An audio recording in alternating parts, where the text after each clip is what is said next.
घडामोडी मुंबईच्या महापौर रितू तावडे आणि पेडणेकर यांच्यात फोनवरून शाब्दिक वाद झाला। पेडणेकर यांनी महापौरांच्या कार्यालयातील कर्मचाऱ्यांना झापल्यानंतर महापौर भडकल्या।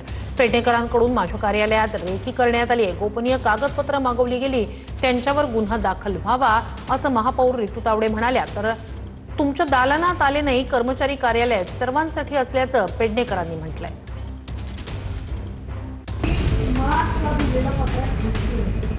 महापौर रितू तावडे आणि किशोरी पेडणेकर यांच्यात शाब्दिक चकमक झाली। पावसाळ्यानिमित्त विशेष सभेचं नियोजन व्हावं यासाठी विरोधकांनी पत्र दिलं होतं। मात्र वारंवार पत्र देऊनही उत्तर न मिळाल्यानं किशोरी पेडणेकर महापौर कार्यालयातील कर्मचाऱ्यांवर संतापल्या। यावरून तुम्ही माझ्या कर्मचाऱ्यांना का झापलं असा सवाल करत महापौर रितू तावडे पेडणेकरांवर भडकल्या। रितू तावडे आणि पेडणेकरांमध्ये फोनवरून शाब्दिक वाद झालाय। नेमका वाद काय झाला पाहूया। पावसाळ्यापूर्वीच्या कामांसाठी विशेष सभा घेण्यासाठी पत्र देण्यात आलं होतं। 30 मार्चला या संदर्भात पत्र देण्यात आलं होतं। नाले सफाई, गटारांची स्वच्छता, पंप पुरवणं, संरक्षण भिंत या संदर्भात पत्र देण्यात आलं होतं। ठोस उपाययोजनांसाठी पालिकेची तातडीची विशेष सभा घेण्याची पत्रातून विनंती केली होती। मात्र पेडणेकरांच्या म्हणण्यानुसार वारंवार पत्र देऊनही उत्तर आलं नाही। त्यामुळे पेडणेकर महापौर कार्यालयातील कर्मचाऱ्यांवर संतापल्या।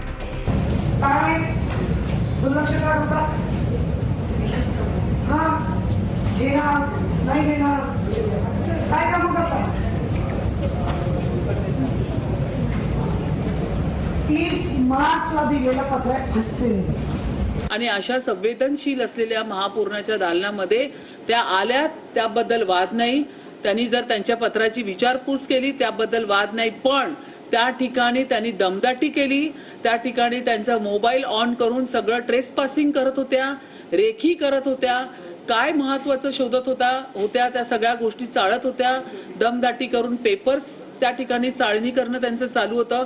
अशा पद्धतीची वागणूक विरोधी पक्षनेत्याला शोभत नाही। माझ्या दालनामध्ये मनोज कांबळेंच्या वतीने त्यांनी फोन केला आणि सांगितलं की माझे जेवढे पेपर्स आहेत, इतरही माझे महत्त्वाचे कागदपत्र त्यांनी मागवून घेतलेत, ज्याला आपण गोपनीय कागदपत्र पेपर बोलतो, महत्त्वाचे पत्र बोलतो, ते मागून त्यांनी स्वतःच्या दालनामध्ये पीएसला, दोन्ही पीएसला बोलवून घेतलं, आकांक्षा आणि नेहा मॅडमला, आणि त्याचे फोटो त्यांनी त्या ठिकाणी काढले। हा एवढा मोठा ऑफेन्स आहे। विरोधी पक्षनेता किशोरी पेडणेकर यांचं हे जे वागणं आहे हे या सभाशास्त्राला अनुसरून नाही आहे, आणि म्हणूनच यांच्यावरती गुन्हा दाखल करा अशा पद्धतीचं जे पत्र आहे ते मी आज स्थानिक पोलीस स्टेशनला देते। आपल्यासोबत फोन लाईन वरून जोडले गेलेले आहेत किशोरी पेडणेकरजी। किशोरी पेडणेकरजी, तुम्ही सर रितू तावडे यांचं म्हणणं ऐकलं असेल, तुम्ही रेकी केली असं त्यांचं म्हणणं आहे, ट्रेस पासिंग केलंय, गोपनीय कागदपत्र मागवली आहेत, दमदाटी कर्मचाऱ्यांवर केली आणि संवेदनशील दालनात चित्रीकरण केलंय। ही वागणूक विरोधी पक्षनेत्याला शोभत नाही, गुन्हा दाखल करणार असं म्हणतायत महापौर तावडे। नाही, मुळामध्ये तुम्ही पण चॅनलचा हे करताय, तुम्ही बऱ्यापैकी बातम्या लोकांना खऱ्या देतात, त्यामुळे माझा विश्वास आहे आपल्यावर। मुळात माझं वर्तन जे 30 मार्च पासून एकही उत्तर आलं नाही, तर जो म्युन्सिपल सेक्रेटरी हा सर्वांसाठी काम करत असतो, मुंबईकरांसाठी, महापौरांच्या याच्यामध्ये, मग मी जर MS डिपार्टमेंट म्हणजे म्युन्सिपल सेक्रेटरी डिपार्टमेंटला तिथे जाऊन जबाब विचारला तर त्याच्यात महापौरांचं काय आलं? मुळात गोपनीय कुठली पत्र मी तुम्हाला आजही दाखवू शकते। ज्या पत्र आम्ही दिली होती ती पत्र मी त्यांच्याकडे मागितली, माझ्याकडे घेऊन या, आणि त्या पत्राचं तुम्ही काय केलं? मी फोटो काढलेत, हो, मी माझ्या दालनात फोटो काढले, मी माझ्या विरोधी पक्ष नेत्याच्या दालनात बसून सगळ्यांच्या समोर मी ते फोटो घेतले, कारण मला कल्पना होती की फिरवा फिरवी या मॅडमना खूप जमते आणि ती होणार, आणि माझ्या पत्रांचं कुठलंही गोपनीय पत्र महापौरांचं कसं असू शकतं? मुंबईच्या महापौरात गोपनीय म्हणजे काय, आणि मी का गोपनीय मागावं? माझा संबंध काय? माझा संबंध असा होता, यशोधर फणसे यांनी विशेष सभा मागितली होती, त्याच्यानंतर माझी ही पत्र गेली, एक ओळीचं आम्हाला उत्तर नाही आलं, तर आम्हाला MS ला विचारण्याचा तो अधिकार आहे। सामान्य माणूस अधिकार विचारतो की मी पत्र पाठवलं, मला उत्तर का नाही दिलं, मी तर विरोधी पक्षनेता आहे, माझी महापौर आहे आणि मी नक्कीच. कसं वागावं आमचा खाक्याचा आहे काम करून घेण्याचा. आणि मी त्या स्टाईलनी त्यांना विचारलं ना, मी मान्य करते. मी जेव्हा आतमध्ये गेली तेव्हा त्यांचा स्टाफ मोठमोठ्याने म्हणजे एमएचा त्यांचा नव्हे म्युन्सिपलचे नक्कीच. मोठ्या मोठ्याने बोलत होते. तेव्हा मी म्हटलं अरे काढ व्हिडिओ, रिकामी वेळात बघा कसं काय काम करतात. हे मी केलं ना, मी कुठे डिनाय करते. त्याच्यात कुठली आली रेकी, कुठलं आलं म्हणजे काय डोक्यावर पडले असं जे मी वारंवार म्हणते. नक्कीच का किशोरीताई, सिद्ध करताय? नक्कीच तुम्ही आमच्याशी संवाद साधलात त्यासाठी धन्यवाद. तर केतन अग्रवाल हत्या प्रकरणातील मुख्य आरोपी सिया गोयलचा माजोरडेपणा दिसून आला. माध्यमांचा कॅमेरा पाहून सियानं माजोरडेपणा केला. सोशल मीडियावर तिच्या कृतीवरून संतप्त प्रतिक्रिया उमटतायत. दरम्यान आरोपी सिया आणि चेतनला 14 दिवसांची न्यायालयीन कोठडी सुनावण्यात आली. पोलीस कोठडीची मागणी मावळ कोर्टानं फेटाळली. पुण्याच्या केतन अग्रवाल हत्या प्रकरणातली मुख्य आरोपी सिया गोयलचा माजुरडेपणा दिसून आलाय.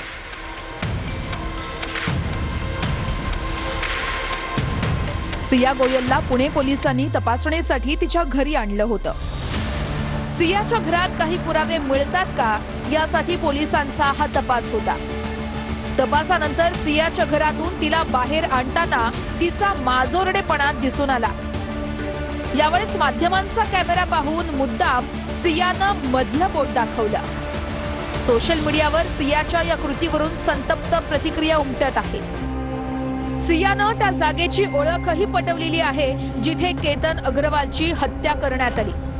हत्या प्रकरणात डिजिटल पुराव्यांची तपासणी पुणे पोलीस करत आहे. पोलिसांना सिया आणि तिचा बॉयफ्रेंड चेतन चौधरीची पॉलिग्राफी टेस्टही करायची आहे. तिने जे काही हात वगैरे दाखवलेत ना ते ती तिची नशा बोलतीये. तिला ते भानच नाहीये की तिने कोणता मोठा गुन्हा केलेला आहे. ती जे बोलतीये ते नशेमध्ये बोलती. तिला वाटतं आपल्याकडे पैसा आहे, आपण वकिलाला पैसा दिला की बाहेर येऊ. एवढं सोपं नाहीये. म्हणजे 15व्या वर्षापासून तिच्या सगळ्या ऍक्टिव्हिटी भयानक घाणेरड्या होत्या.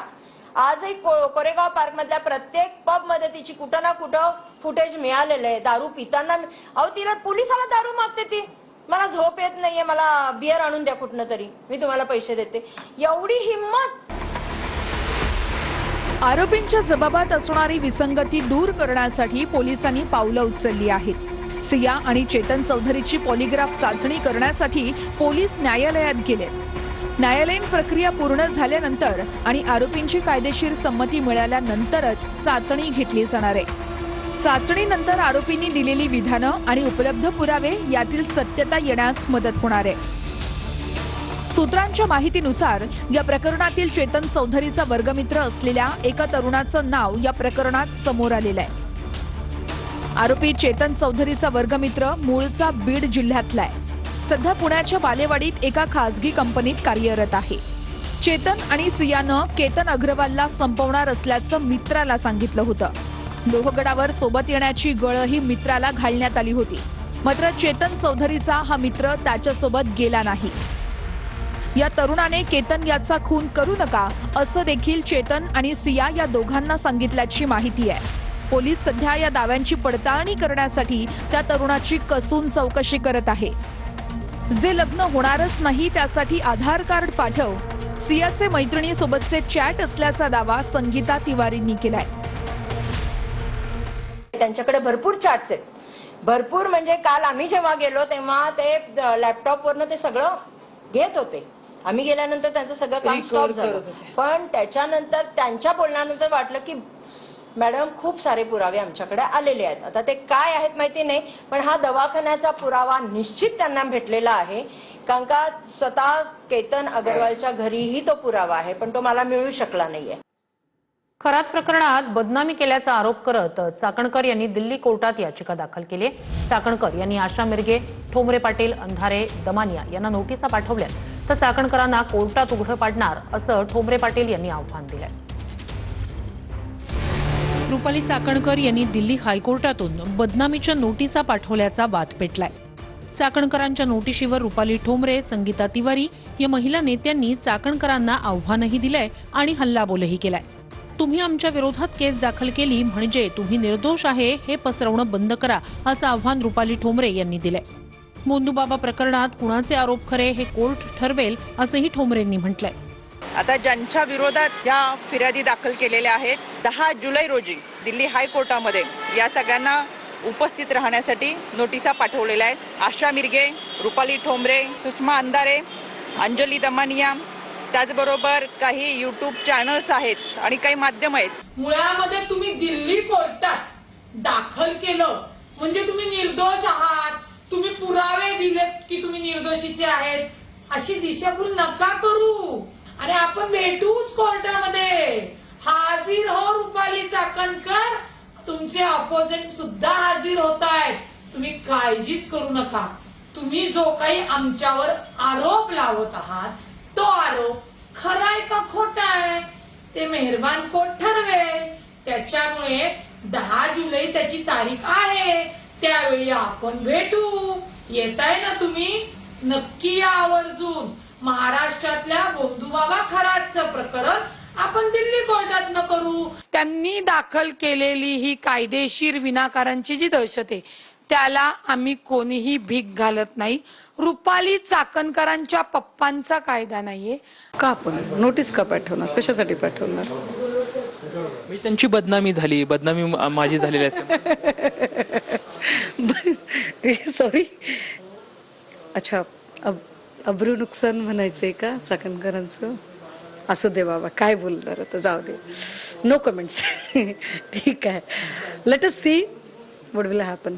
जे काही होईल ते आपण बघूया. विषयच मुळात महाराष्ट्रातले आहेत, आम्ही बोलणारे महाराष्ट्रातले आहेत, जी माध्यमं होती ती महाराष्ट्रातली आहेत. पण थेट दिल्लीला जाऊन त्यांनी जे सिव्हिल डिफेमेशन सूट केलाय आमच्या सगळ्यांवर, त्याचं खरं तर मी स्वागत करते. मला तर त्यांच्याच सूटमध्ये दाखवून द्यायचंय की किती चुकीचा हा ज्युरिस्डिक्शन बाह्य असा यांनी सिव्हिल डिफेमेशन केस केली आहे. आणि खरं तर याची त्यांना अद्दल घडून कोर्टाने त्यांना फाईन केलं पाहिजे अशी याच्यासाठी. आणि याच्यावर आम्ही लढणारे, मी तरी नक्कीच. पुढच्या घडामोडीकडे मी तिथे असतो तर अमित साटम यांच्या कानाखाली मारली असती अशा शब्दात संदीप देशपांडे संतापले. तर अमित साटम यांची हकालपट्टी करा अशी मागणी आदित्य ठाकरे यांनी केली. दरम्यान अमित साटम चेंबूर आणि साकीनाक्याच्या दुर्घटनेवर बोलताना हसल्यानंतर विरोधकांकडून जोरदार टीका झाली. साटम सारखा आमदार एवढ्या निर्लज्जपणे वागतोय, निर्लज्जपणाचा कळस त्यांनी त्या दिलेला आहे. मला तर वाटतं की त्या जो पत्रकारांनी तो व्हिडिओ शूट केला त्यांनीच पहिले कानाखाली मारायला पाहिजे होते अमित साटमच्या. मी असतो तर तिथे निश्चितपणे ते केलं असतं. तुम्ही एवढे असंवेदनशील असू शकता एका लहान मुलाच्या मृत्यूबद्दल, एका माणसाच्या मृत्यूबद्दल एवढे असंवेदनशील आहात तुम्ही की काल झाड झालं आज गटार आणि ह्या करून हसताय. मला माहित नाही की विरोधी पक्ष पण असं नेबळाटासारखं का वागते.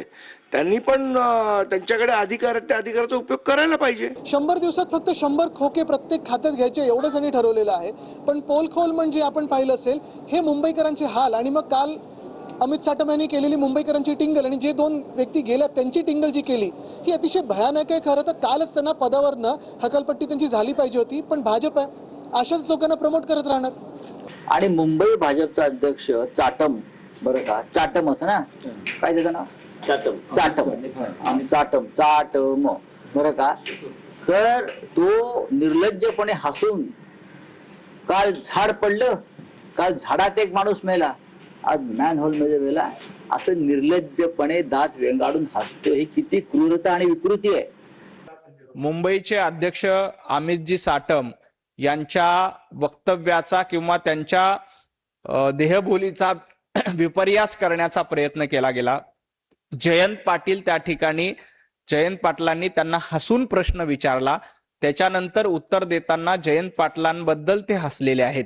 त्यांनी कुठेही या घटनेचा अपमान करणं, या दुर्घटनेबद्दल असंवेदनशीलता दाखवणं हा अमित साटम यांचा हेतू नव्हता. राम मंदिर दानचोरी प्रकरणात उद्धव ठाकरे यांच्याकडून रामरक्षा आंदोलनाची घोषणा करण्यात आली.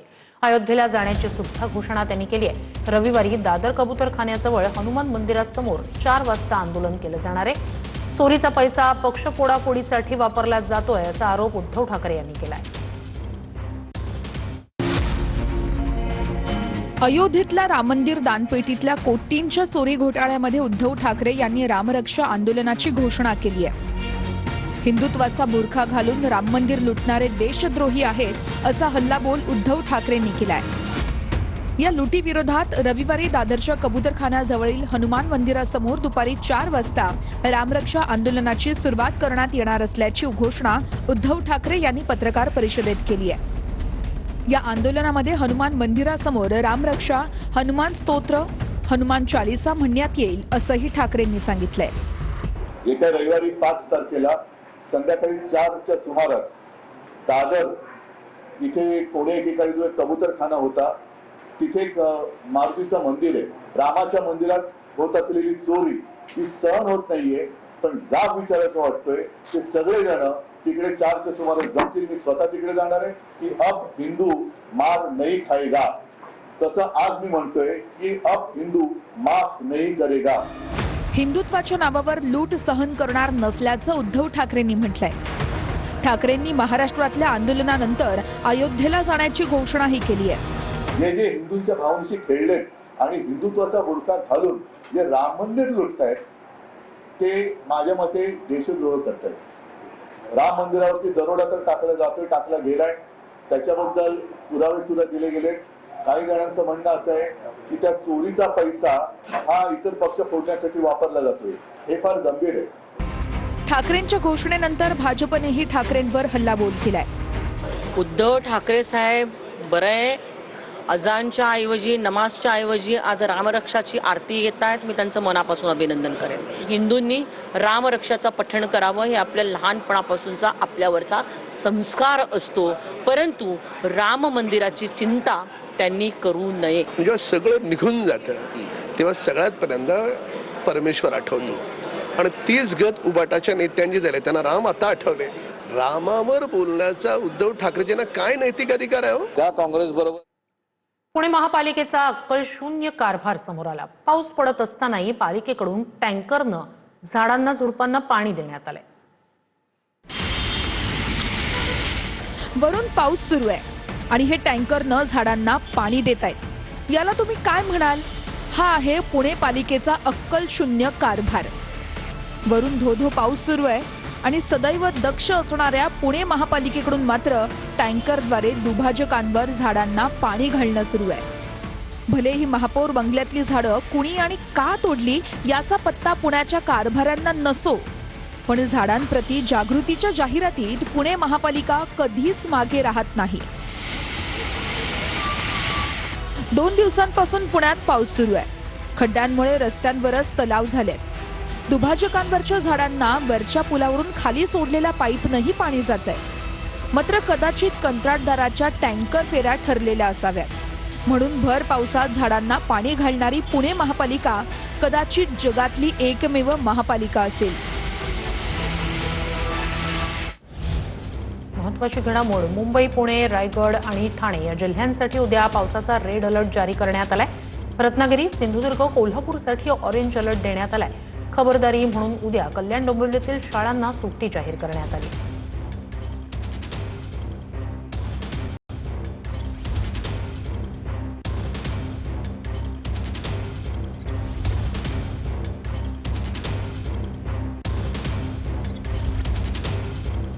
मुंबई, पुणे, रायगड आणि ठाण्यासाठी पावसाचा रेड अलर्ट जारी करण्यात आलाय.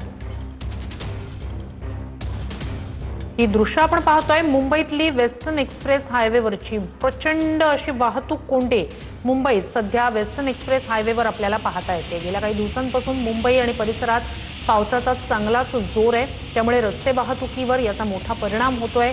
रस्ते वाहतूक मंदावतीये. आत्ताची ही वेळ असते, घरी परतणारे सगळे चाकरमानी असतात, कर्मचारी असतात आणि अशातच ही वेस्टर्न एक्सप्रेस हायवेवरची प्रचंड अशी वाहतूक कोंडी आपण पाहतोय. अगदी संथ गतीनं असं एक एक वाहन पुढे सरकतंय.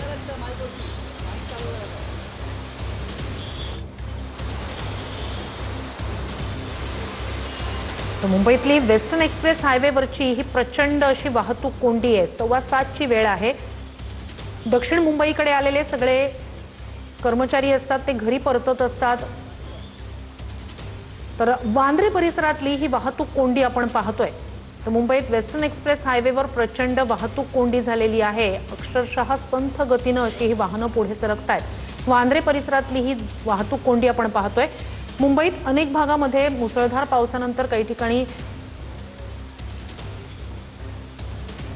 ते भाग जलमय होत आहेत. अशातच हायवेवर सुद्धा मुसळधार पावसाचा वाहतुकीवर परिणाम होताना आपण पाहतोय. आपले प्रतिनिधी वैभव घाग आपल्यासोबत जोडले गेलेले आहेत. वैभव, आत्ताची स्थिती नेमकी काय आणि कशा प्रकारे प्रयत्न केले जात आहेत वाहतूक कोंडी फोडण्याचे?